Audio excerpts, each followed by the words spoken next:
Prosper people, I grow, I go, I glorify. Present people, I grow, I go, I glorify. Apa kabar Bapak Ibu Saudara sekalian?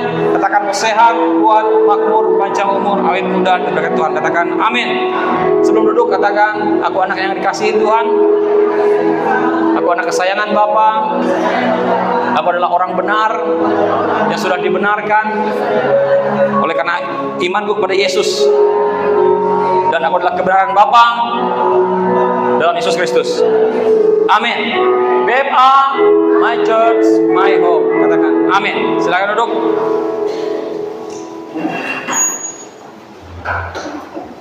Ya, shalom. Wow. Ya. Hari ini adalah hari Jumat Agung. Bahasa Inggrisnya Good Friday. Oh ya, Good Friday ya. Oke. Kalau Paskah apa? Bahasa Inggrisnya Passover. Oke. Hanya ngetes saja. Siapa tahu yang masih ada bilang Easter, ya kan? Happy Easter ya. Happy Passover. Oke, baik. Hari ini saya mau membagikan firman Tuhan yang luar biasa, pasti luar biasa. Saya mau mengajak saudara untuk mengingat kembali apa saja yang Tuhan Yesus lakukan bagi kita. Saya mau mengajak saudara untuk melihat perjalanan Yesus dari Getsemani sampai ke Golgota. Waduh, panjang sekali nih khotbahnya ini. Bayangkan dari Getsemani sampai ke Golgota, ya. Nah, Bapak Ibu Saudara sekalian, saya sangat percaya dan yakin sekali bahwa di dalam perjalanan Yesus dari Getsemani ke Golgota, tidak ada sedikit pun kepentingan Tuhan Yesus di dalam melakukan perjalanan itu. Amin. Tidak ada sedikit pun kepentingan Bapa, kepentingan Yesus Kristus. Sepenuhnya itu hanyalah untuk kepentingan kita saja. Apa yang dilakukan Yesus? Dia menggantikan posisi saudara, dia menggantikan posisi saya, ya, melakukan perjalanan itu. Bayangkan dari Getsemani sampai ke Golgota, ya. Nah, kita akan melihat apa saja yang akan dilakukan Yesus Kristus, ya. Apa yang dikerjakannya, apa yang hilang sejak zaman Adam, Bapak Ibu Saudara sekalian, itu semua dikembalikan Tuhan Yesus kepada kita dalam keadaan yang jauh lebih baik daripada sebelumnya. Kita mau lihat, kita mulai dari Roma 5 ayat 8 sampai 10. Ya. Kita mau lihat Roma 5. Sudah? Akan tetapi Allah menunjukkan kasih-Nya kepada kita oleh karena Kristus telah mati untuk kita. Ya, ketika kita masih berdosa. Perhatikan, kan tetapi Allah menunjukkan kasih-Nya kepada kita oleh karena Kristus telah mati bagi kita ketika kita masih berdosa. Kapan Yesus mati bagi kita? Ketika kita masih berdosa. Terus dikatakan lebih-lebih lagi. Perhatikan kata lebih-lebih lagi ini. Ya, kalau saudara kata lebih-lebih lagi itu beberapa kalimat dalam Alkitab. Terlebih lagi, lebih-lebih. Nah, itu luar biasa. Lebih-lebih karena kita sekarang telah dibenarkan. Dia mati oleh karena kita masih berdosa. Sekarang lebih-lebih kita sudah dibenarkan oleh karena apa? Oleh karena darah Yesus, oleh darahnya kita pasti akan diselamatkan dari murka Allah. Oke, coba perhatikan, kita diselamatkan dari murka Allah. Nah, ketika kita masih berdosa, Tuhan Yesus menunjukkan kasih-Nya kepada kita. Bapa menunjukkan kasih-Nya kepada kita melalui Yesus Kristus. Yang Dia tunjukkan bukan murka, tetapi kasih. Amin. Oke? Nah, ayat 10, sebab jikalau kita ketika masih seteru itu apa artinya Bapak Ibu? Musuh.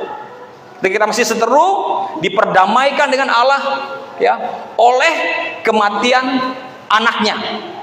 Ya. Lalu dikatakan lebih-lebih, dikatakan lagi, kita yang sekarang telah diperdamaikan pasti akan diselamatkan oleh hidupnya.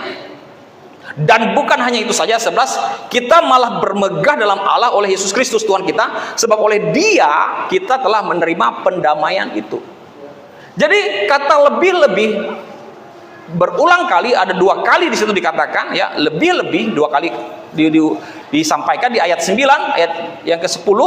Di situ artinya dalam bahasa Yunaninya itu adalah malon. Lebih-lebih itu artinya dalam bahasa Yunaninya adalah malon, yang berarti lebih dari sebelumnya. Nah, jadi kalau dia berkata lebih-lebih berarti lebih dari sebelumnya. Ya, kalau mereka dibenarkan oleh orang-orang Yahudi ketika mereka melakukan hukum Taurat oleh karena darah domba melalui darah Yesus, lebih lagi, lebih dari sebelumnya. Pembenaran kita adalah pembenaran yang sebenarnya memang pembenaran yang sejati, yang sempurna melalui kematian Yesus Kristus.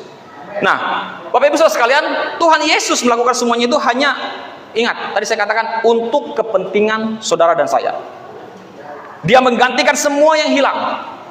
Makanya kalau saya pernah doakan, Tuhan akan mengembalikan apa yang pernah hilang dalam kehidupanmu. Ya, apa yang hilang? Kesempatan, waktu, uang, tenaga, aset, apa yang kau miliki. Firman Tuhan mengatakan bahwa Tuhan akan mengembalikan kepadamu apa yang pernah hilang dalam kehidupanmu. Dan Tuhan Yesus melakukan semuanya itu, semuanya hanya untuk kepentingan kita, menggantikan semua yang hilang, ya, dari kita. Dan bahkan firman Tuhan mengatakan lebih baik lagi, karena dikatakan lebih-lebih apa? Lebih baik daripada sebelumnya. Mari kita mulai dalam kitab Matius pasal 26. Apa yang Tuhan Yesus lakukan di sana? Apa yang firman Tuhan katakan dalam Matius pasal 26 ayat yang ke-36? Judulnya di Taman Getsemani. Maka sampailah Yesus bersama-sama murid-muridnya ke satu tempat yang bernama Getsemani. Oke. Lalu ia berkata kepada murid-muridnya, "Duduklah di sini, sementara aku pergi ke sana untuk berdoa." Dan ia membawa Petrus dan kedua anak Zebedeus sertanya. Maka mulailah ia merasa sedih dan gentar. Lalu katanya kepada mereka, "Hatiku sangat sedih, seperti mau mati rasanya." Perhatikan dikatakan, hatiku sangat sedih seperti mau mati rasanya. Tinggallah di sini dan berjaga-jagalah dengan aku. Perhatikan, kenapa Yesus sampai berkata hatiku sedih, aku mau seperti mau mati rasanya. Karena apa, Bapak Ibu? Perhatikan baik-baik. Setiap kali dalam Alkitab, angka, tempat, nama itu tidak disebutkan, tidak ditulis secara sembarangan dan tidak kebetulan. Semuanya ada arti, maksud, dan maknanya. Saya sebut angka, satu tempat, nama, ya, peristiwa, keadaan, itu semuanya tidak tertulis secara kebetulan. Semuanya ada artinya. Nanti saudara akan lihat kenapa Yesus harus ditukar dengan Barabas. Ya, kenapa tidak ditukar saja dengan namanya, misalnya siapa? Purnomo, misalnya namanya kan? Iya kan? Karena nama orang Israel nggak ada namanya Purnomo kan? Atau Purrabas misalnya gitu kan? Kenapa Barabas? Kan semuanya ada artinya, ada maknanya. Nah, kenapa dia juga harus dibawa ke Getsemani? Dan kenapa dia harus dibawa ke Bukit Tengkorak? Kenapa harus disalibkan di sana? Semuanya ada maknanya, ada artinya. Nah, di situ semuanya peristiwa itu tidak ada lain, tidak bukan, hanya satu alasan, karena penebusan, penyelesaian dosa dan pelanggaran manusia. Oke? Nah, Getsemani dalam bahasa Ibrani-nya adalah Getsemane, yang artinya adalah an oil press, atau alat tempat memeras buah zaitun sehingga buah zaitun menghasilkan minyak. Jadi peristiwa yang dialami oleh Yesus Kristus adalah peristiwa di mana dia seperti buah zaitun yang diperas. Makanya dia katakan seperti mau mati rasanya. Aku sangat sedih. Dia tuh mengalami suatu kegentaran, ketakutan. Ya. Nah, Tuhan Yesus itu digambarkan seperti buah zaitun yang ditekan, yang dipres, yang diperas. Ya. Dan itu seperti yang digiling, yang diputar dan ditekan begitu kerasnya. Ya. Kenapa? Hah? Oh, tidak center. Ya. Oke, kita lihat dalam Lukas 22 ayat 44. Lukas 22 ayat 44. Sudah? 1, 2, 3. Kita baca sama-sama. 1, 2, 3. Ia sangat ketakutan dan makin bersungguh-sungguh berdoa. Peluhnya menjadi seperti titik-titik darah yang bertetesan ke tanah. Ini menggambarkan bahwa Yesus Kristus betul-betul dalam masa diperas, ditekan. Dan dia katakan dia sangat ketakutan. Sesuatu kata apabila ditambah sangat berarti tidak ada yang lebih lagi daripada itu. Ya, kalau katakan sangat enak, itu gimana rasanya makan di Estoya? Sangat enak. Berarti nggak ada lagi. Bebek gorengnya gimana? Sangat mantap. Ayam gepreknya gimana? Sangat. Nggak ada lagi tandingannya. Pokoknya terbaik. Nah, kalau sudah seperti itu tuh nggak ada lagi tandingannya. Sangat berarti. Amin. Ya, seperti itu. Haleluya. Praise the Lord. Jadi, Bapak Ibu Saudara sekalian, gambaran Tuhan Yesus yang mengalami pressure itu ditulis, dicatat di dalam Lukas 22 ayat 44. Kenapa tempatnya Getsemani? Karena itu dia. Karena melambangkan suatu tempat, makanya seperti tadi saya katakan, tempat memeras zaitun. Zaitun menggambarkan Yesus Kristus. Menghasilkan minyak. Minyak juga bicara tentang Yesus Kristus. Pengurapan, anointing, Roh Kudus. Ditekan, diperas, dipressure. Dan ada di sana. Itu alasannya. Kenapa? Itu kejadiannya di Getsemani. Kalau saudara pergi ke sana, masih banyak pohon-pohon zaitun yang berusia, dipercaya itu ribuan tahun sudah usianya. Masih ada di situ. Ya. Nah, masih ada yang yakin dan percaya bahwa beberapa pohon itu adalah saksi ketika Yesus Kristus mengalami hal di mana dia dipres, ditekan, ya. Nah, jadi Bapak Ibu Saudara sekalian, ketika Yesus mengalami ketakutan, mengalami pressure, itulah alasannya kenapa Yesus Kristus sampai secara kemanusiaannya dia itu seperti tawar menawar dengan Bapa. Bukan seperti lagi, memang dia tawar menawar. Dia katakan, jika cawan ini, jikalau bisa, lalukanlah cawan ini daripadaku. Betul? Tetapi bukan kehendakku yang terjadi, tapi kehendakmu yang terjadi. Oke? Saudara lihat, Bapak Ibu. Nah, jadi Allah menghukum dosa manusia di tubuh Yesus. Oke? Karena apa? Hanya satu alasannya. Kenapa Allah menghukum dosa manusia di tubuh Yesus? Karena Dia mengasihi kita. Ya, nah di situ dikatakan lagi, peluhnya menjadi seperti titik-titik darah yang bertetesan ke tanah.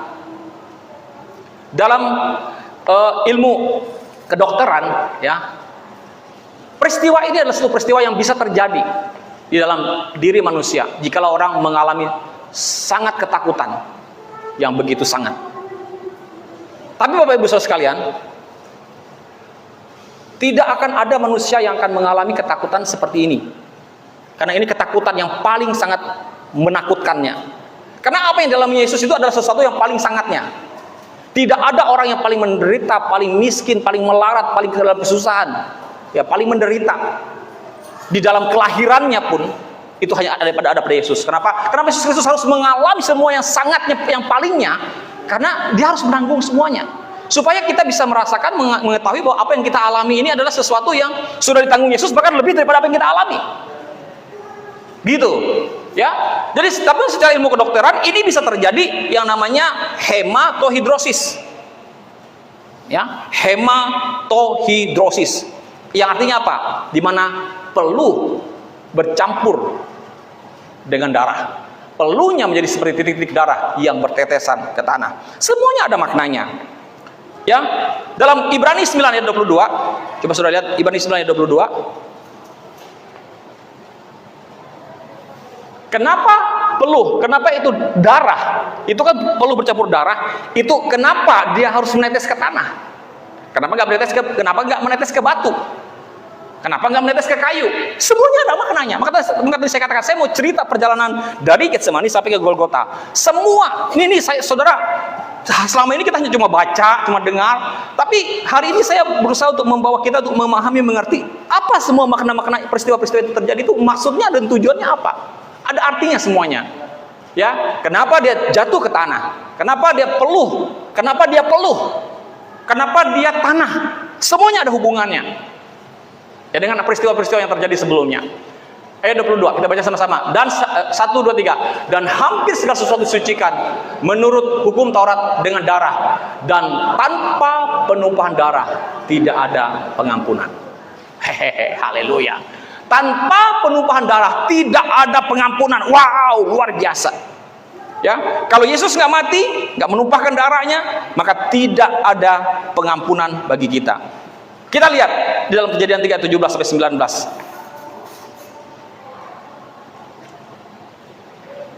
Kejadian 3 ayat 17 sampai 19. Kita baca sama-sama. 1, 2, 3. Lalu firman-Nya kepada manusia itu, karena engkau mendengarkan perkataan istrimu dan memakan dari buah pohon yang telah kuperintahkan kepadamu, jangan makan daripadanya, maka terkutuklah tanah, karena engkau dengan bersusah payah engkau akan mencari rezekimu dari tanah seumur hidupmu. Perhatikan, terkutuklah tanah. Oke? Dampak terdapat dalam manusia jatuh dalam dosa, tanah dikutuk. 18. 1, 2, 3. Semak duri dan rumput duri yang akan dihasilkannya bagimu, dan tumbuh-tumbuhan di padang akan menjadi makananmu. Lanjut.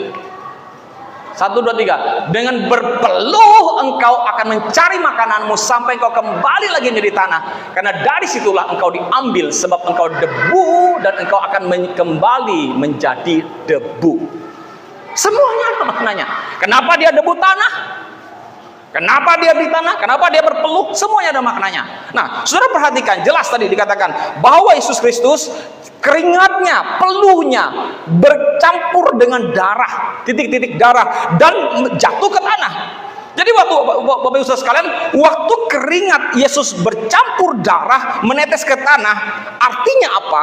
Bahwa tanah tadi yang dikutuk itu tanah yang diubahkan menjadi berkat. Karena firman Tuhan mengatakan, amin. Karena firman Tuhan mengatakan bahwa tidak ada pengampunan dosa tanpa penumpahan darah. Amin. Jadi tanah yang dikutuk diubah menjadi berkat. Dan firman Tuhan mengatakan bahwa dengan berpeluh engkau mencari makananmu. Hari ini Bapak Ibu Saudara dengar bahwa Yesus Kristus sudah menggantikan peluhmu yang engkau bersusah payah, dia gantikan menjadi berkat bagi kehidupan saudara dan saya. Amin. Saudara lihat perhatikan di sini. Dia dalam Galatia 3:13. Coba saudara lihat. Galatia 3:13. Jadi hari ini Bapak Ibu Saudara sekalian, saya mau ajak saudara untuk berhenti dari mindset bahwa engkau adalah orang yang dikutuk. Stop berpikir bahwa tanah ini adalah tanah yang dikutuk. Stop berpikir bahwa engkau akan berpeluh. Kita berpeluh kalau kita makan. Amin.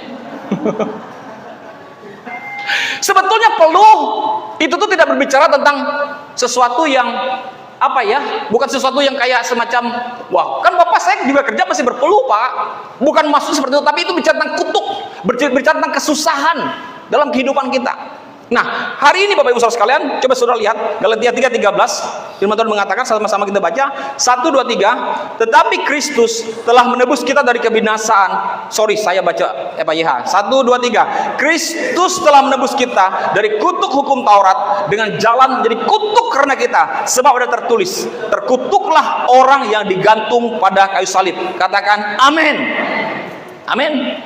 YH-nya bicara seperti ini, tetapi Kristus telah menebus kita dari kebinasaan yang disebabkan oleh peraturan yang mustahil dilaksanakan itu, dengan menanggungkan kutuk bagi dosa kita atas dirinya sendiri. Sebab dalam kitab suci tertulis, barang siapa digantung pada pohon, ia dikutuk, sebab Kristus digantung pada kayu salib.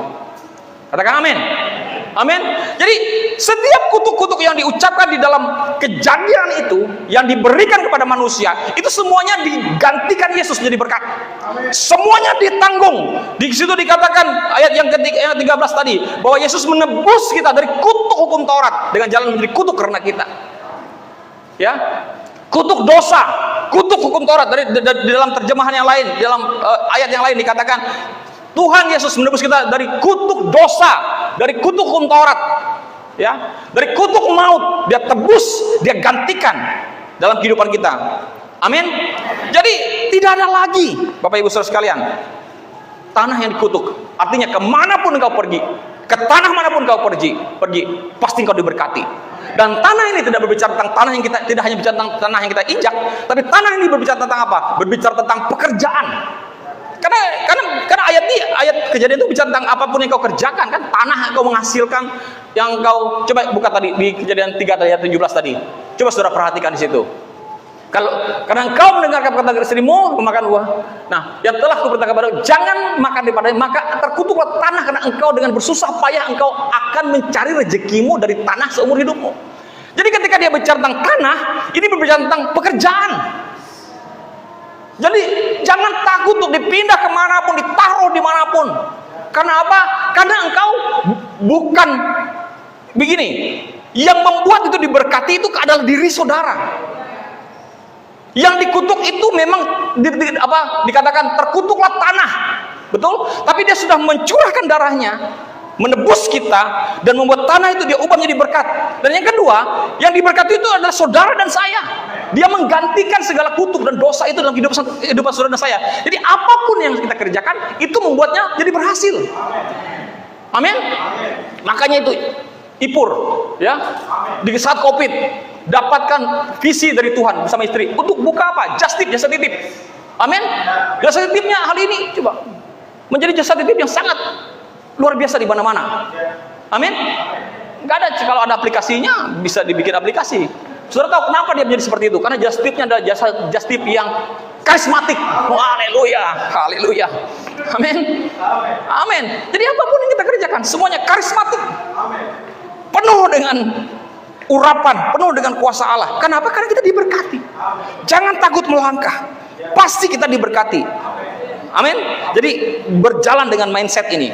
Sadari bahwa you are blessed. Tidak ada lagi tanah yang dikutuk. Kemanapun engkau ditaruh, itu akan diberkati dan engkau akan membawa berkat. Kita buka lagi Matius 27.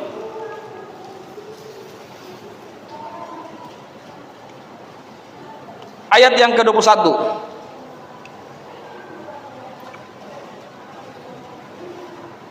Matius 27 ayat 21. Nah, saya mau mengajak saudara untuk kembali melihat perjalanan Yesus di hadapan Pilatus.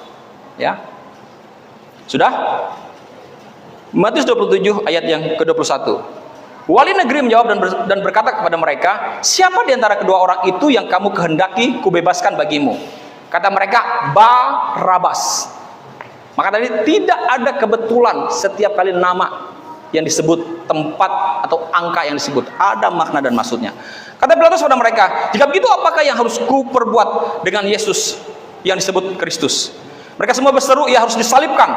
Katanya, "Tetapi kejahatan apakah yang telah dilakukannya?" Namun mereka makin keras berteriak, "Ia harus disalibkan." Ayat 24. Ketika Pilatus melihat bahwa segala usaha akan sia-sia, malah sudah mulai timbul kekacauan, ia mengambil air dan membasuh tangannya di hadapan orang banyak dan berkata, "Aku tidak bersalah terhadap darah orang ini, itu urusan kamu sendiri."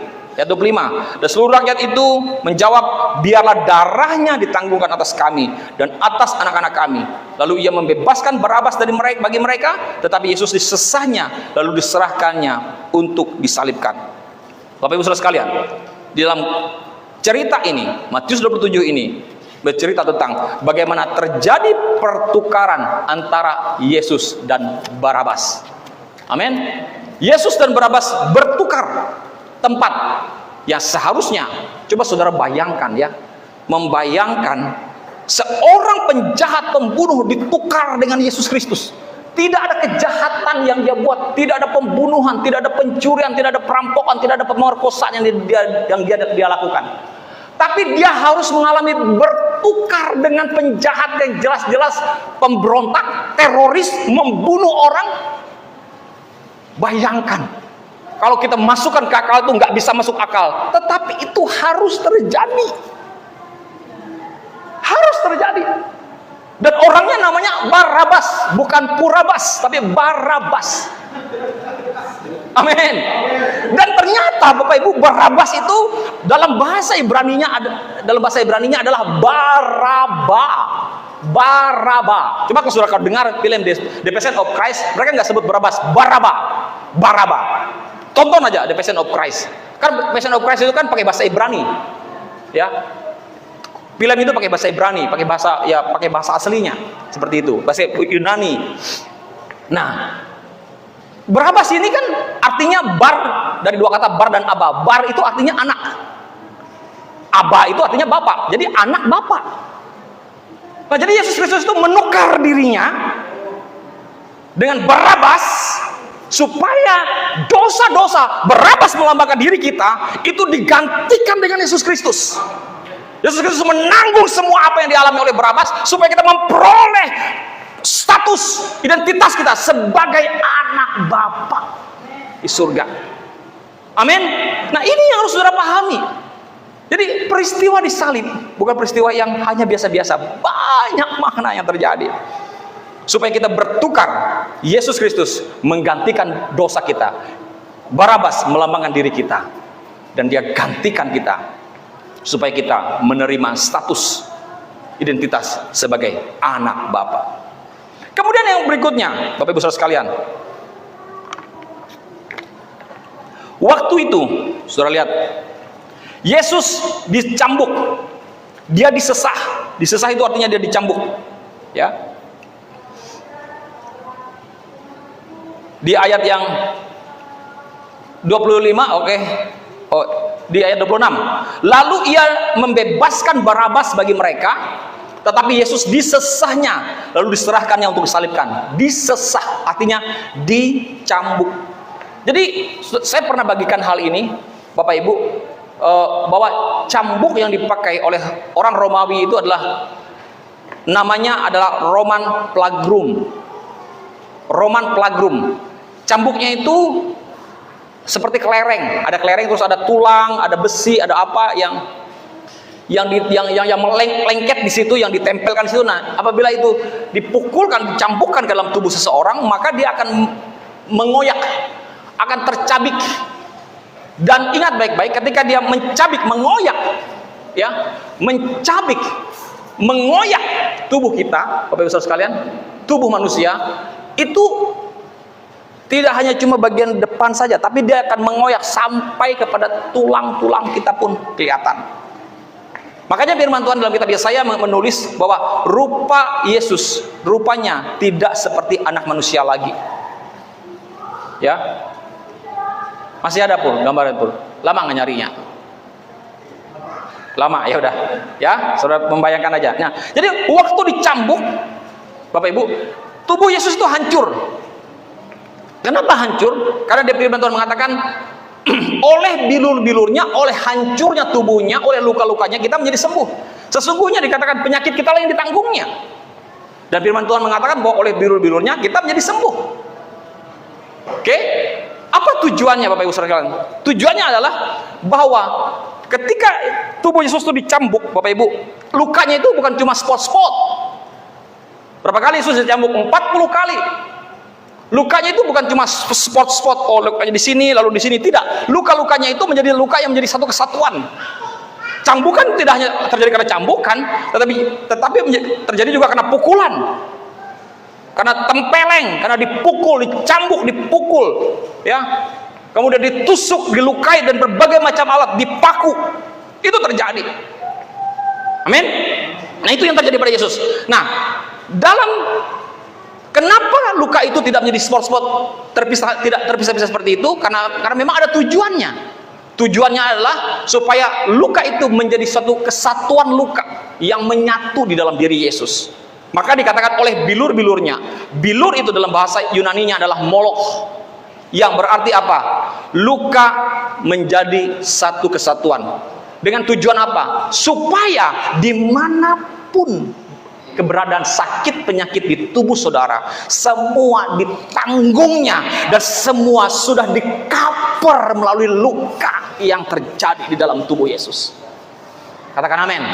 Nah, itu dia Roman plagrum, seperti itu. Dia tarik, dikoyak seperti itu, Bapak Ibu. Amin. Sudah lewat, ya. Jadi kita lihat lanjut lagi, Bapak Ibu. Saudara bisa lihat itu, ya. Nanti saudara kalau pengen lagi ulang, dengar lagi khotbah saya. Ada siaran ulangnya. Tapi ingat, dalam 30 hari harus didengar. Kalau setelah itu akan terhapus sendiri. Itu Facebook bilang seperti itu. Nggak bisa lama sekali ini, ya. Nggak tahu pengaturannya seperti itu. Roma 27 lagi, kembali ayat 27. Kita lanjut, kita akan berlama di Roma 27. Kita akan bahas di Roma 27. Kemudian ayat 27. Kemudian saudara-saudara wali negeri membawa Yesus ke gedung pengadilan, lalu memanggil seluruh pasukan berkumpul sekeliling Yesus. Mereka menanggalkan pakaiannya dan mengenakan jubah ungu kepadanya. Mereka menganyam sebuah mahkota duri dan menaruhnya di atas kepalanya. Perhatikan, mahkota duri menaruhnya di atas kepalanya, lalu memberikan dia sebatang buluh di tangan kanannya. Buluh itu kalau dalam bahasa Indonesia itu bambu ya, buluh. Kemudian mereka berlutut di hadapannya dan mengolok-olok dia, katanya, "Salam, hai raja orang Yahudi." Perhatikan, Yesus diolok-olok.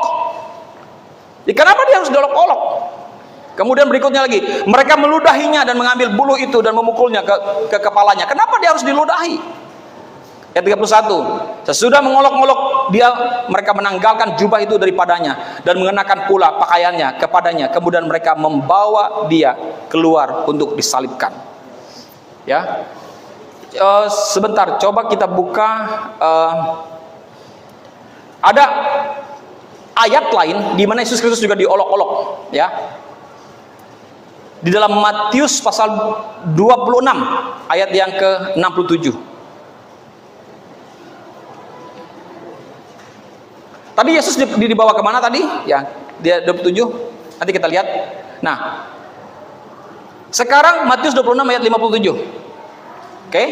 Sesudah mereka menangkap Yesus, mereka membawanya menghadap Kayafas, imam besar. Di situ telah berkumpul ahli Taurat dan tua-tua. Oke. Yesus diperhadapkan kemana? Ke imam? Imam siapa? Halo Bapak Ibu, ke imam siapa? Kayafas, imam besar Kayafas. Ya. Nah, apa yang terjadi di hadapan Imam Kayafas? Langsung saja saya bawa saudara ke ayat 60, ayat 67. Ya.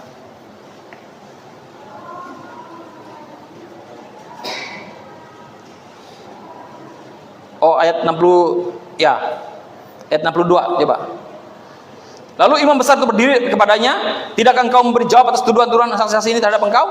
Tapi Yesus tetap diam. Lalu kata imam besar itu kepadanya, "Demi Allah yang hidup, katakanlah kepada kami, apakah engkau Mesias, anak Allah atau tidak?" Terus Yesus menjawab. Kemudian ayat 65, imam besar itu mengoyakkan pakaiannya dan berkata, "Yang menghujat Allah, untuk apa kita perlu saksi lagi? Sekarang telah kamu dengar hujatnya." Ayat 66, "Bagaimana pendapat kamu?" Mereka menjawab dan berkata, "Ia harus dihukum mati." Lalu mereka meludahi mukanya dan meninjunya. Orang-orang lain memukul dia, Bapak Ibu. Jadi Yesus Kristus tidak hanya mengalami diludahi, tapi dia juga ditinju, dia juga ditampar, dia juga diolok-olok saat itu. Ayat 68, dan berkata, "Cobalah katakan pada kami, hai manusia, siapakah yang memukul engkau?" Jadi dua peristiwa. Kemudian tadi di pasal 27, di ayat yang ke-30, 27 tadi ya, Yesus juga diolok-olok. Oke? Sudah lihat? Jadi saya mau ajak saudara untuk melihat bahwa ada dua kejadian Yesus Kristus diolok. Di depan imam Kayafas, yang keduanya Yesus dibawa oleh serdadu-serdadu negeri, membawa dia ke gedung pengadilan. Di Matius 27, ayat yang ke-27. Ya, jadi ingat-ingat, kenapa saya mengajak saudara untuk ingat-ingat dua peristiwa ini? Karena ada hubungannya. Kenapa dia dua kali diolok-olok? Kenapa dia dua kali diludahi? Yang pertama, makanya setiap angka ada maknanya. Yang pertama dia diolok-olok di depan Kayafas. Yang kedua dia diolok-olok di depan gedung pengadilan. Oke? Jadi Yesus yang kedua kalinya ia diolok-olok, diludahi, dan orang memukulnya. Dalam bahasa Yunani, tupto, memukul, pukulan yang berulang-ulang. Memukul, bukan cuma pukul tapi tupto. Berarti dia diulang-ulang, pukulannya berulang-ulang. Dan Yesus mengalami apa? Mengalami pendarahan. Yang dipukul itu apa? Mahkota durinya. Kalau saudara baca, saudara baca di atas, di mana mereka menganyam mahkota duri, menaruh di atas kepalanya, lalu mereka memukulnya, memukul mahkota itu ke kepala Yesus sampai dia menembus kepalanya. Ya, dan sudah tahu bahwa pukulan yang berulang-ulang itu menyebabkan apa? Mengalami pendarahan di kepala Yesus. Untuk apa gunanya luka di kepala Yesus? Untuk apa? Apa yang ditebus melalui luka di kepala Yesus? Dia menebus segala penyakit, sakit penyakit yang terjadi di dalam kepala. Segala penyakit tekanan darah tinggi yang menyebabkan pecah pembuluh darah, stroke, itu semua ditebus oleh Yesus melalui luka yang ada di kepalanya. pecah pembuluh darahnya ketika dia dipasangkan mahkota duri. Demikian juga apa yang dilakukan oleh Yesus Kristus, bahwa dia menebus segala penyakit darah tinggi yang bisa menyebabkan pembuluh darah pecah di kepala dan menyebabkan stroke pada seseorang. Ini harus kita yakini. Kita, kalau saudara mengerti hari ini, kita berdoa setelah kita mengambil darah Yesus, mengambil tubuh Tuhan, kita percaya bahwa Tuhan kau sudah menebus, tidak ada stroke dalam diriku, tekanan darahku normal, dan itu yang selalu saya doakan, tensiku normal, tidak ada penyakit dalam tubuhku, tekanan alam, kadar gula darah, dan apapun semuanya, kolesterol, doakan terus, yakini bahwa Yesus Kristus sudah menebus semuanya dari hidup kita. Katakan amin. Amin. Yesaya 50 ayat 6. Yesaya pasal 50 ayat yang ke-6.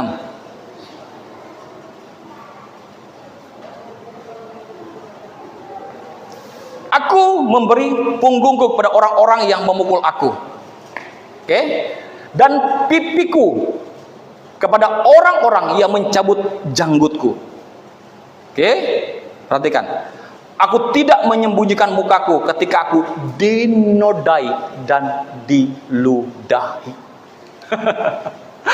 Wow, jadi semuanya terjadi. Dia diolok-olok, dia dipukul, ditampar, dia diludahi. Semuanya semuanya berhubungan ya dengan nubuatan yang pernah diucapkan oleh para nabi tentang apa yang terjadi pada Yesus Kristus.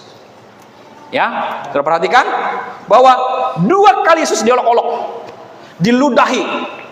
Pertama, Bapak Ibu Saudara, ya, di depan Imam Kayafas. Yang kedua, di gedung pengadilan. Pertanyaannya, apakah Yesus pantas menerima olokan itu?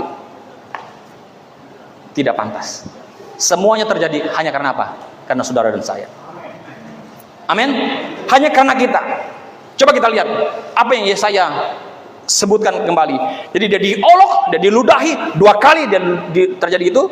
Dan Yesaya 61 menjelaskan hal itu.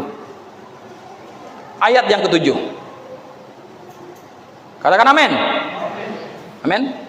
Perhatikan, kita baca sama-sama. 1, 2, 3. Sebagai ganti, belum? Sudah? Ya, 1, 2, 3. Sebagai ganti bahwa kamu mendapat malu 2 kali lipat, dan sebagai ganti noda dan ludah yang menjadi bagianmu, kamu akan mendapat warisan 2 kali lipat di negerimu, dan sukacita abadi akan menjadi kepunyaanmu.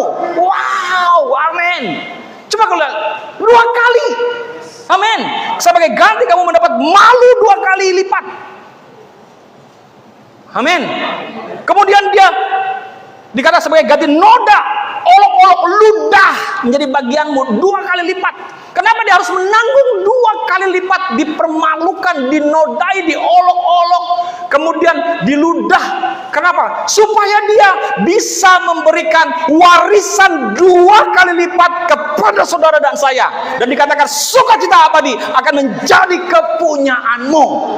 Itu firman Tuhan katakan. Amin. Jadi sebagai ganti dia diludahi, dipermalukan 2 kali. Tujuannya supaya kita menerima warisan 2 kali lipat. Makanya tadi saya mulai di awal, semuanya lebih dari semua kita terima itu lebih daripada segala-galanya, lebih baik daripada sebelumnya. Kita lanjut lagi ayat 32 dalam Matius 27. Ayat 32. Ketika mereka berjalan keluar kota, mereka berjumpa dengan seorang dari Kirene yang bernama Simon. Ya. Matius 27 ayat 32. Oke. Orang itu mereka paksa untuk memikul salib Yesus. Maka sampailah mereka di suatu tempat yang bernama Golgota. Artinya tempat tengkorak. Bapak Ibu, tengkorak itu yang mana yang disebut dengan tengkorak?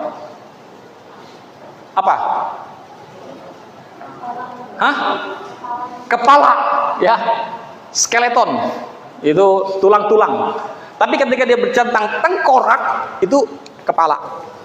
Nah, kenapa dia harus disalibkan di bukit tengkorak? Itu. Saya mau ajak saudara untuk lihat, ya. Maka tadi saya katakan saya mau cerita pada saudara perjalanan Getsemani sampai Golgota. Nah, ini sudah tengkorak Golgota.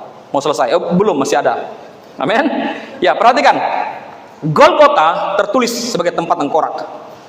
Dan Golgota itu melambangkan tengkorak, berbicara tentang tempat tengkorak, dan tempat tengkorak berbicara tentang apa? Kepala iblis. Nah, itu dia. Saudara mungkin sudah tahu nih arahnya kemana. Jadi saya ulang bahwa tempat tengkorak itu berbicara, melambangkan tentang siapa? Tentang kepala iblis. Setan kan melambangkan tengkorak kan? Wah, seperti itu, tengkorak, lambang setan. Nah, jadi itu berbicara tentang kepala iblis. Nah, kenapa harus disalibkan di situ? Nah, ini tujuannya. Kejadian 3. Sudah sebagian mungkin sudah paham ini maksudnya kemana. Kita baca ayat 14. Kejadian 3 ayat 14 sampai 15. Lalu berfirmanlah Tuhan kepada ular itu. Tadi manusia Adam yang dikutuk. Peluh tanah sudah selesai. Kemudian dia katakan, berfirman Tuhan Allah kepada ular itu, karena engkau berbuat demikian, perhatikan, terkutuklah engkau di antara segala ternak dan di antara segala binatang hutan. Ya, jadi ular itu tidak hanya terkutuk di antara segala binatang, tapi juga di antara segala ternak. Ya, kemudian dengan perutmu lah engkau akan menjalar. Perhatikan, dan debu tanahlah akan kau makan seumur hidupmu. Perhatikan, debu tanah dimakan seumur hidup. Aku akan mengadakan permusuhan antara engkau dan perempuan ini, antara keturunanmu dan keturunannya. Keturunannya akan meremukkan kepalamu. Keturunan siapa? Keturunan Hawa akan meremukkan kepalamu, dan engkau akan meremukkan tumitnya. Jadi Bapak Ibu Saudara sekalian, perhatikan bahwa iblis berkuasa atas manusia yang berdosa. Karena apa? Karena dikatakan, karena debu tanahlah yang kau makan. Itu lambang apa? Lambang manusia, di mana manusia ketika dia jatuh dalam dosa. Nih, saya kasih tahu. Waktu manusia jatuh dalam dosa, waktu Tuhan membuat manusia, dia bikin dari debu tanah. Jelas? Oke? Ingat baik-baik. Saya katakan dalam segala penciptaan Tuhan, hari 1, 2, 3, 4 sampai 4, 1, 2, 3, 4, 5, Tuhan tidak gunakan tangannya. Tuhan berbicara dengan mulutnya, terjadilah, berfirmanlah Allah. Tetapi di hari ke-6, bukan kejadian, di hari ke-6, Tuhan ketika Tuhan menciptakan manusia, apa yang Tuhan lakukan? Dia mengambil debu tanah, dia membentuknya. Artinya apa? Tuhan mengotori tangannya untuk membentuk manusia. Spesial. You are very, very special. Tidak diciptakan oleh perkataan Tuhan, tapi diciptakan melalui tanahnya, didesain, dibentuk seperti dirinya. Ya, itu ada di Kejadian pasal 2 ayat 7.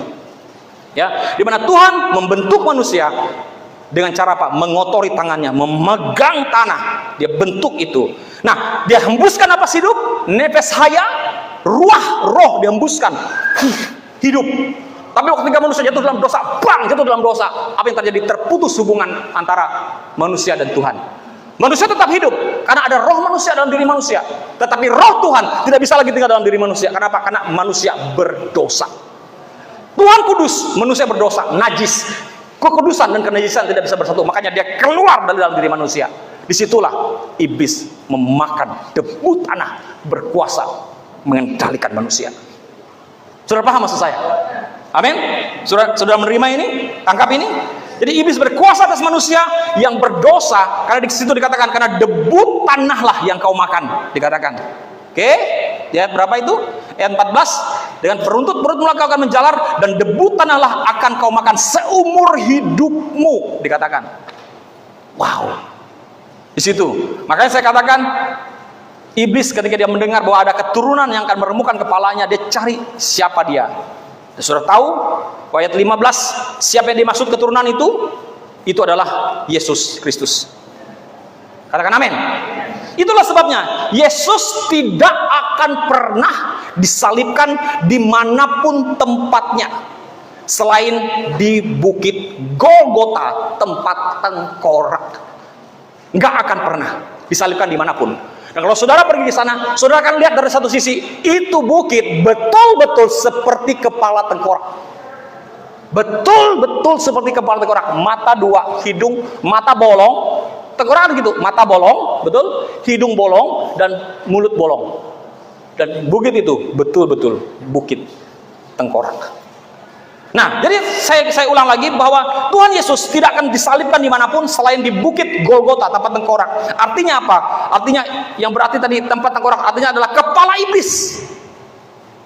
Jadi artinya apa? Bahwa kepala iblis yang tadi adalah tengkorak, di mana ketika Yesus Kristus, ketika salib itu ditancapkan di Golgota, disitulah, saat itulah firman ini digenapi, bahwa keturunannya akan meremukkan kepalamu, dia akan menginjak, meremukkan kepalamu ketika salib itu ditancapkan, dan itu digenapi di bukit tengkorak. Amin. Yang berlambang apa? Melambangkan apa? Kemenangan. Gak ada lain, tidak ada bukan, sebagai bukti bahwa Tuhan Yesus sudah menghancurkan kuasa iblis. Kuasa itu ada di mana? Ada di atas kepala, di dalam kepala. Kehormatan itu ada di mana? Di kepala. Keistimewaan itu ada di atas mana? Di mana? Di kepala. Jadi orang berkuasa karena di kepala. Seseorang disebut kepala karena dia berkuasa. Betul? Kecerdasan, hikmat, semuanya ada di mana? Di kepala. Nah, jadi semua ketika Yesus Kristus meremukkan kepala iblis, ketika salib ditancapkan di Golgota, semua kuasa iblis dihancurkan. Bapak Ibu, saya kasih tahu ini supaya engkau mengerti apa yang Yesus lakukan bagi hidupmu, hidup kita. Ada yang amin? Amin. Saya ulang, Bapak Ibu, semua ini saya kasih tahu supaya engkau mengerti apa yang Tuhan Yesus Kristus lakukan bagi hidupmu. Amin. Yes, supaya kau paham bahwa dia menghancurkan semuanya itu, kepala tengkorak. Kemudian kembali kepada Matius 27 ayat yang ke-35.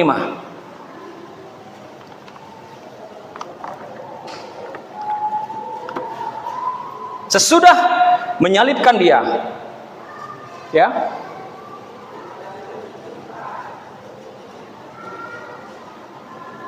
sudah tadi di ayat yang ayat 34 ya, ayat 34. Matius 27 ayat 34. Lalu mereka memberi dia minum anggur bercampur empedu. Setelah ia mengecapnya, ia tidak mau meminumnya. Ya, perhatikan. Aneh. Yesus dikasih anggur bercampur empedu, nggak mau dia minum.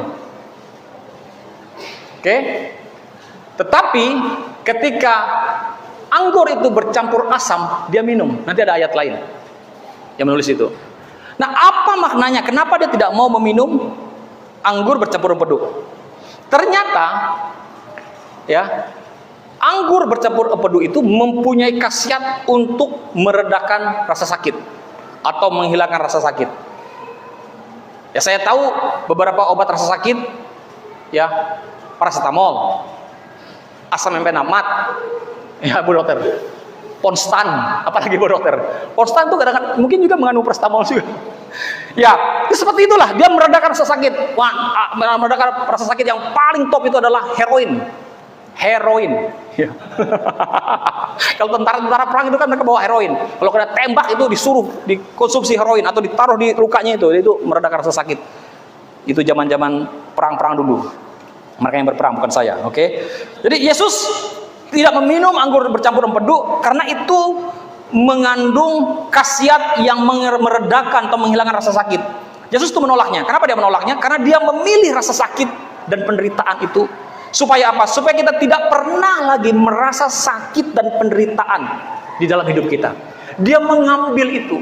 Dia nggak mau. Kalau dia ambil itu, berarti dia tidak menebus rasa sakit dan penderitaan kita. Tapi dia harus mengalami itu supaya dia menebus rasa sakit dan penderitaan yang ada dalam diri saudara. Makanya saya katakan semuanya paling. Yang Yesus Kristus alami itu adalah paling. Menderita paling. Lahir tempat yang terhina, paling hina. Oke? Kemudian mengalami penderitaan kematian yang paling menderita Yesus. Nggak ada lagi. Tidak ada lagi yang paling daripada semuanya itu. Oke? Seperti itu. Ayat 35, 37, 27 ayat 35. Ya. Sesudah menyalibkan dia, mereka membagi-bagi pakaiannya dengan membuang undi. Oke? Perhatikan. Di Kolose 2 ayat 13 sampai 14. Setelah mereka membagi pakaiannya, mereka membuang undi. Nah, apa yang terjadi? Ya. Kolose 2 ayat 13 sampai 14. Kamu juga meskipun dahulu mati oleh pelanggaranmu dan oleh karena tidak disunat secara lahiriah, telah dihidupkan Allah bersama-sama dengan dia sesudah ia mengampuni segala pelanggaran. Perhatikan, kamu dulu meskipun dulu mati oleh pelanggaranmu, oleh karena tidak disunat secara lahiriah, telah dihidupkan Allah. Perhatikan, dulu kamu mati, sekarang telah dihidupkan bersama-sama dengan dia sesudah ia mengampuni segala pelanggaran kita. Ayat 14. Dengan apa? Menghapuskan surat hutang. Oke? Yang oleh ketentuan-ketentuan hukum mendakwa dan mengancam kita, dan itu ditiadakannya dengan apa? Memakukannya pada kayu salib. Ketika Yesus Kristus disalibkan, mereka menyalibkan dia. Di ayat 35 tadi, sesudah menyalibkan dia, apa yang terjadi dalam proses penyaliban? Mereka memaku kaki dan tangannya. Oke? Di situ dikatakan setelah itu, bukan hanya apa yang dipakukan, apa makna daripada pemakuan itu? Dia katakan dengan menghapus surat hutang yang oleh ketentuan hukum mendakwa dan mengancam kita, dan itu ditiadakannya apa? Dengan memakukannya pada kayu salib. Jadi tidak ada lagi yang mengancam, tidak ada lagi surat hutang yang menagih-nagih kamu, hutang dosa, rasa bersalah, nggak ada lagi. Semuanya dipakukan bersama-sama dengan Yesus Kristus, bersama kaki dan tangannya yang dipakukan. Amin. Jadi tangan Yesus dipaku, tangan yang penuh kuasa, dengar baik-baik. Tangan Yesus dipaku, tangan yang penuh kuasa, tangan yang menyembuhkan, tangan yang mencipta, dipakukan oleh manusia, oleh orang-orang Yahudi, oleh manusia. Saudara tahu bahwa apa yang terjadi? Bahwa tangan yang mencipta dipaku oleh pencipta. Tangan yang mencipta dipaku oleh yang diciptakannya. Itu maksud saya. Amin. Jadi saudara bisa membayangkan tangan yang menyembuhkan, tangan yang penuh kuasa, tangan yang menciptakan alam semesta itu dipaku oleh yang diciptakannya. Amin. Itu yang terjadi.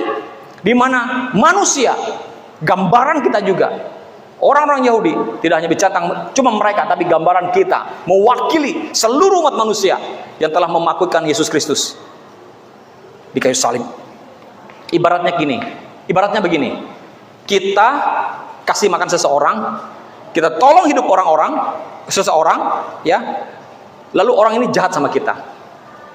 Kira-kira kita sebagai manusia rela apa tidak? Saya bertanya, kira-kira kita sebagai manusia rela apa tidak? Kita udah kasih makan orang, sudah tolong hidup orang, sepenuhnya full kita tolong dia, lalu orang itu jahat sama kita, rela apa tidak? Tidak rela.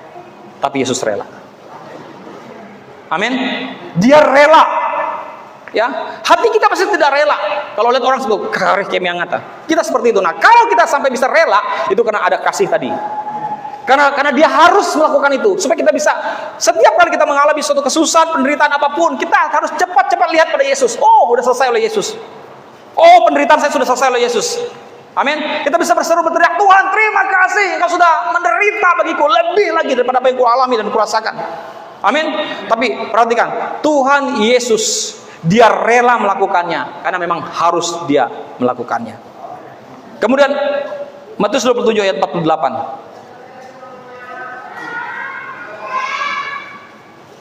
Ken, mami di mana, Ken? Mama di mana? Hah?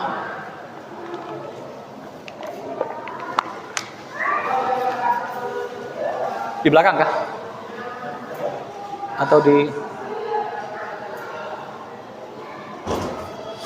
Nggak, saya nggak lihat aja. Ya? Matius 27 ayat 48. Sudah?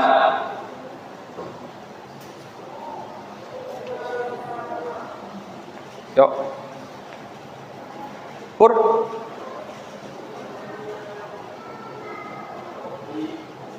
Toilet. Hah?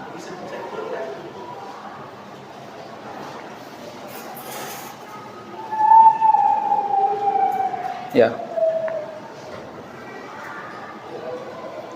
Yuk, Matius 27 ayat 48. Kita baca sama-sama 1 2 3. Seorang, sudah? Matius 27 ayat 48. Oh, belum dibuka ya. 1 2 3. Dan segeralah datang seorang dari mereka ia mengambil bunga karang, mencelupkannya ke dalam anggur asam, lalu mencucukkannya pada sebatang bulu dan memberi Yesus minum. Perhatikan, tadi saya katakan bahwa Yesus ketika anggur asam ya diberikan kepadanya, dia minum. Tetapi ketika anggur bercampur pedu, dia nggak mau minum. Apa maknanya? Kita mau lihat makna daripada anggur asam yang Tuhan Yesus minum, berarti maksudnya seperti ini. Coba kita buka lagi Yohanes 19 ayat 28 sampai 30. Yohanes 19 ayat 28 sampai 30. Sesudah itu, karena Yesus tahu bahwa segala sesuatu telah selesai, berkatalah ia, supaya genaplah yang ada tertulis dalam kitab suci, aku haus. Di situ ada suatu bekas penuh anggur asam. Maka mereka mencucukkan bunga karang yang telah diselupkan dalam anggur asam pada sebatang hisop, lalu mengunjukkannya ke mulut Yesus. Sudah Yesus meminum anggur asam itu, berkatalah ia, sudah selesai. Lalu ia menundukkan kepalanya dan menyerahkan nyawanya. Perhatikan, di saat itu kalimat Yesus sudah selesai ketika anggur asam. Kalimat Yesus, terakhir Yesus yang mana Bapak Ibu? Apakah sudah selesai kalimat terakhir? Bukan. Kalimat terakhir adalah, ya Bapa, dalam tanganmu kuserahkan nyawaku. Oke? Ingat tuh baik-baik. Jadi anggur asam, apa yang dikatakan dalam kebenaran tentang anggur asam? Yeremia 31 ayat 29 sampai 30. Yeremia 31. Tapi Yeremia pasal 31 ayat 28 ayat yang ke-29. Pada waktu itu orang, perhatikan, pada waktu itu, saudara kalau lihat perikopnya, judulnya itu ayat ini, judulnya kalau saudara lihat di Alkitab saudara itu adalah Perjanjian Baru. Saudara lihat di ayat satunya di atasnya itu judulnya adalah Perjanjian Baru. Jadi ini yang disampaikan adalah tentang Perjanjian Baru. Di situ dikatakan pada waktu itu orang tidak akan berkata lagi, ayah makan buah mentah, ya. Kemudian dan gigi anak-anaknya menjadi ngilu. Saudara kalau baca di dalam terjemahan EPYH-nya, saya nggak sempat kasih tahu. Saudara lihat aja di Alkitab saudara. Saya bacakan EPYH-nya. Pada waktu itu orang tidak lagi akan mengucapkan peribahasa ayah makan anggur yang asam. Jadi buah mentah itu, Bapak Ibu Saudara sekalian, ya, dalam bahasa aslinya itu adalah anggur asam. Ya. Jadi pada waktu itu orang tidak akan mengucapkan peribahasa ayah makan anggur yang asam, gigi anak-anaknya menjadi linu. Artinya ayah berbuat dosa, anaknya menanggung akibatnya. Itu artinya. Itu arti ayat ini. Ayah yang berbuat dosa, anak menanggung akibatnya. Jadi apa makna anggur asam itu? Itu yang saya mau bawa saudara untuk mengerti. Ya. Jadi ini berbicara tentang perbuatan ayah yang anaknya kena getahnya. Ini berbicara tentang apa? Kutuk turunan. Bukan ayah. Bapak akan membalaskan kesalahan. Allah akan membalaskan kesalahan bapak kepada anak-anaknya, kepada keturunan ketiga dan keempat daripada orang-orang yang benci aku. Itu hukum Taurat. Jadi kutuk keturunan. Kutuk keturunan tidak hanya berbicara tentang apa? Berbicara tentang sakit penyakit, berbicara tentang dosa keturunan, penyakit keturunan, sifat keturunan, karakter keturunan yang buruk, yang tidak baik, itu semuanya sudah ditebus Yesus. Sudah diselesaikan Yesus, sudah ditanggung Yesus. Katakan amin. Amin. Jadi artinya apa Bapak Ibu? Waktu itu ya, kutuk keturunan tidak berlaku lagi ketika Yesus Kristus meminum anggur asam. Jadi saat perjanjian baru yang dalam kitab Yeremia ini ditulis di situ, apa? Saudara lihat bahwa yang terjadi bahwa anggur asam berbicara tentang di mana keturunan-keturunan, kutuk-kutuk keturunan yang ada pada kakek moyang kita, nenek moyang kita, itu semuanya tidak berlaku lagi atas diri kita. Nah, Yeremia menulis perjanjian baru. Nah, perjanjian baru itu kapan dimulai? Saudara udah sering saya kasih tahu. Kapan perjanjian baru dimulai? Apa dari kitab Matius? Hah? Tidak. Perjanjian baru dimulai saat apa? Saat Yesus disalibkan. Jadi ingat baik-baik. Catat baik-baik, jemaat BPK Kasongan, saudara harus paham mengerti bahwa perjanjian baru dimulai bukan dari kitab Matius pasal 1 ayat 1, tapi dimulai dari saat Yesus Kristus disalibkan. Amin. Amin. Jadi saat perjanjian baru dimulai, disitulah tidak ada lagi dosa turunan, kutuk turunan. Jadi darah menjadi perjanjian, menjadi materai perjanjian baru antara kita dengan Tuhan. Jadi kutuk turunan itu berhenti, selesai saat Tuhan Yesus meminum anggur asam. Katakan amin. Artinya apa? Dia menanggung dosa nenek moyangmu, kakek, nenek, datu, apalagi di atas datu, ya, buek, tambi, datu, nenek moyang, kakek moyang, ya, yang berbuat dosa, ya, berbuat pelanggaran, semuanya. Perhatikan Bapak Ibu, tidak ada lagi kutuk yang ada pada diri mereka yang turun kepada kita. Tidak ada lagi penyakit keturunan yang ada pada diri mereka turun kepada kita. Tidak ada lagi dosa keturunan yang ada pada mereka turun kepada kita. Karena apa? Sudah diselesaikan Yesus Kristus di kayu salib. Katakan amin. Amin. Jadi saudara paham itu? Jadi apa makna anggur asam? Dia menyelesaikan dosa-dosa turunan kita dan kutuk-kutuk turunan. Amin. Mari kita lihat lagi ayat 51. Matius pasal yang ke-27 ayat 51.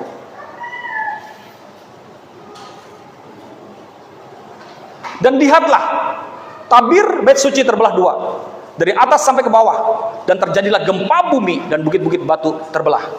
Oke, lihat. Jadi tabir atau tirai bait suci, tabir itu adalah tirai bait suci. Itu adalah sebagai pemisah antara Ruang Kudus dan Ruang Maha Kudus. Nah, waktu Yesus Kristus mati di kayu salib, tabir bait suci itu robek. Artinya apa? Tidak ada lagi pemisah antara kita dengan Tuhan.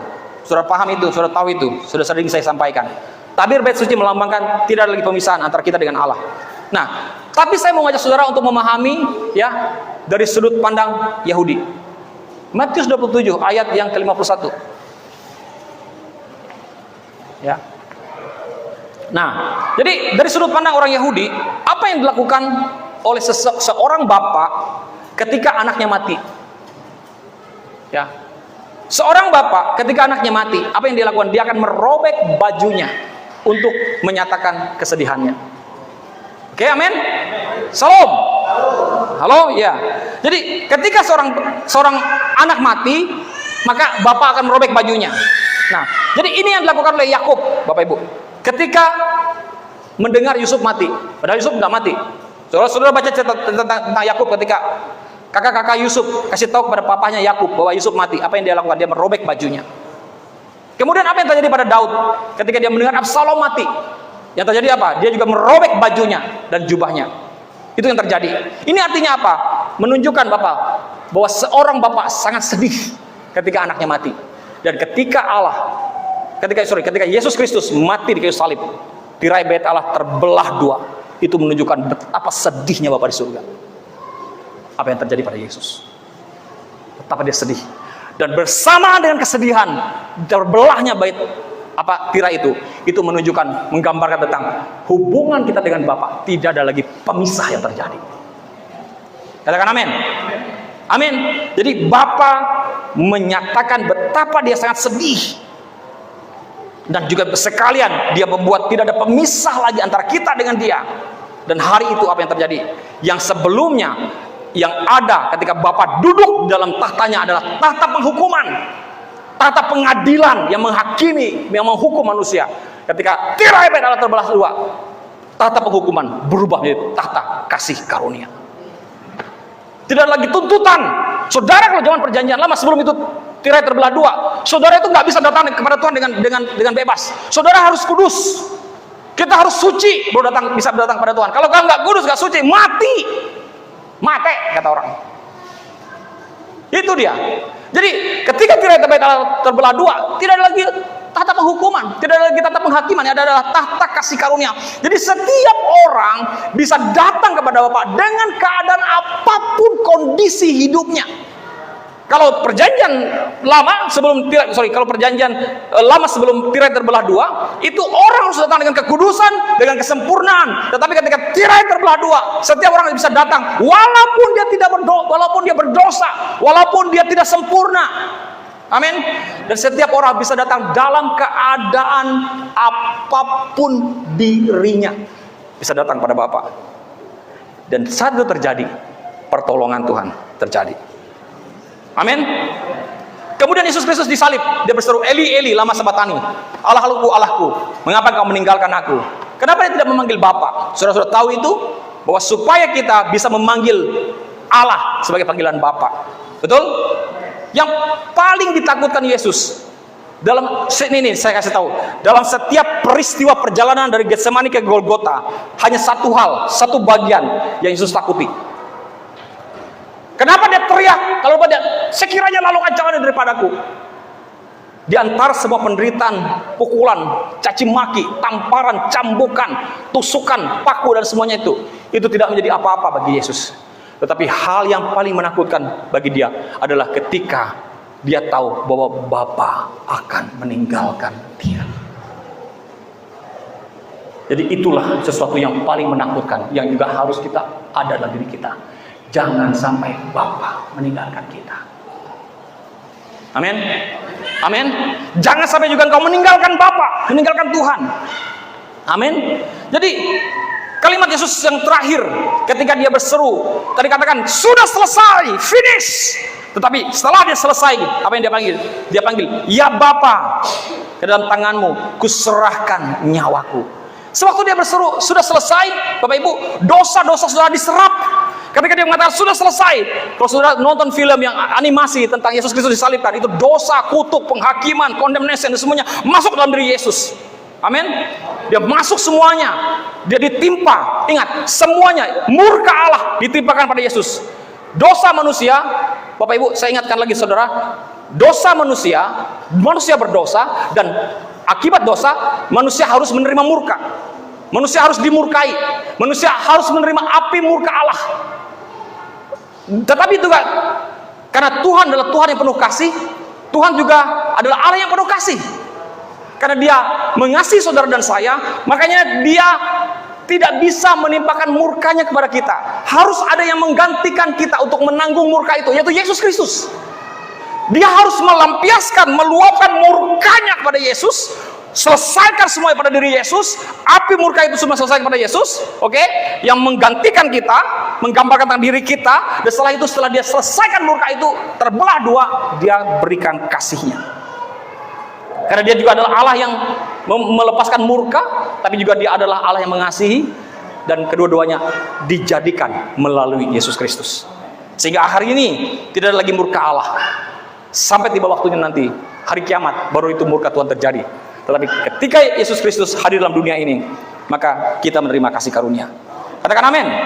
Nah, sesudah itu, setelah sudah selesai, ketika dia sudah menanggung semuanya di dalam diri Yesus, semua murka tadi, dosa, makanya dia katakan, finish. Dan dia katakan, dia berseru lagi, ya Bapa, ke dalam tanganmu kuserahkan nyawaku. Waktu dia menanggung murka, dia nggak bisa teriak Bapa, dia teriak Allah. Supaya bisa saudara bisa menggantikan, supaya saudara bisa berseru kepada Allah dengan panggilan Bapa, dia memanggil nama Allah. Tapi setelah dia selesai menanggung murka itu, baru dia berseru lagi, ya Bapa, ke dalam tanganmu kuserahkan nyawaku. Saya mau ajak saudara untuk mengingat kembali Elia ketika dia membawa korbannya dimakan api, betul?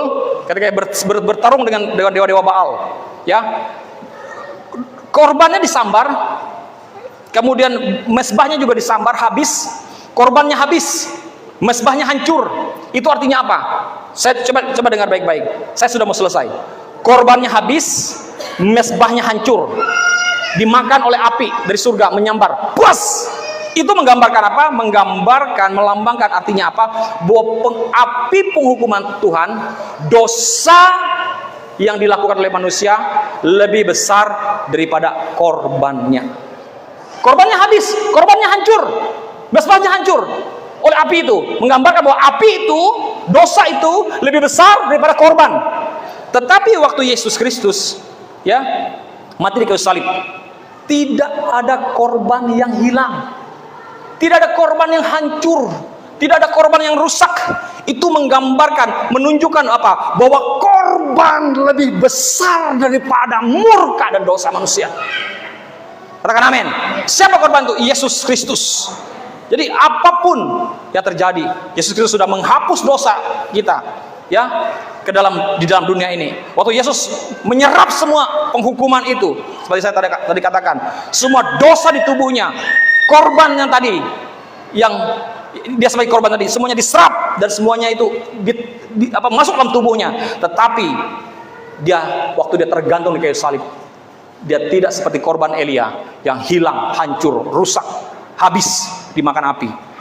Menggambarkan, tadi saya katakan, bahwa korban, yaitu Yesus Kristus, lebih besar daripada dosa yang kita perbuat, daripada penghukuman, daripada murka Allah yang kita perbuat. Yang berarti apa? Yang berarti apa? Bahwa dosamu tidak ada satupun lagi yang tidak diampuni oleh Tuhan. Amin. Saya ulang lagi, bahwa tidak ada lagi satupun dosamu yang tidak diampuni oleh Tuhan. Makanya, saya berulang-ulang kali untuk mengatakan, jangan lagi atau berhentilah di dalam mulutmu, dalam pikiranmu untuk mengatakan engkau adalah orang berdosa. Jangan lagi engkau menyebut dirimu, aku orang berdosa Tuhan, aku datang kepadamu sebagai manusia yang berdosa. Stop! Berhenti. Stop. Karena kalau engkau tetap terus-menerus mengatakan dirimu sebagai manusia yang berdosa, enggak ada gunanya kematian Yesus Kristus kayu salib. Percuma dia mati bagimu jika kau terus mengingat dosamu. Makanya saya selalu mengatakan, aku adalah orang benar yang sudah dibenarkan oleh karena imanku kepada Yesus. Ingat baik-baik, berhenti mengucapkan dirimu sebagai manusia yang berdosa dalam setiap doa-doamu, dalam setiap pikiranmu dan kesadaranmu. Karena apa? Ketika kau berhenti menyebut dirimu sebagai manusia yang berdosa, itu akan menggiring, membawa dirimu untuk juga berhenti untuk melakukan perbuatan dosa. Kalau kau terus sadarkan dosa, tidak heran engkau terus jatuh dalam dosa, berbuat dosa. Tapi kalau kau sadar sebagai dirimu orang yang sudah tidak berdosa, sudah diampuni Tuhan, sudah dibenarkan Tuhan, maka engkau akan lambat laun, pelan-pelan, waktu memproses hidupmu, engkau akan berhenti berbuat dosa. Karena kau sadar, aku orang yang sudah dibenarkan. Tuhan Yesus memberkati. Mari kita berdiri. Haleluya. Praise the Lord. Haleluya. Amin, Bapak Ibu. Tidak ada dosa yang tidak diampuni Tuhan. Semua dosamu sudah diampuni. Dosa nenek moyangmu, kakek moyangmu, datumu, tambimu, dosamu dirimu sendiri juga sudah diampuni Yesus.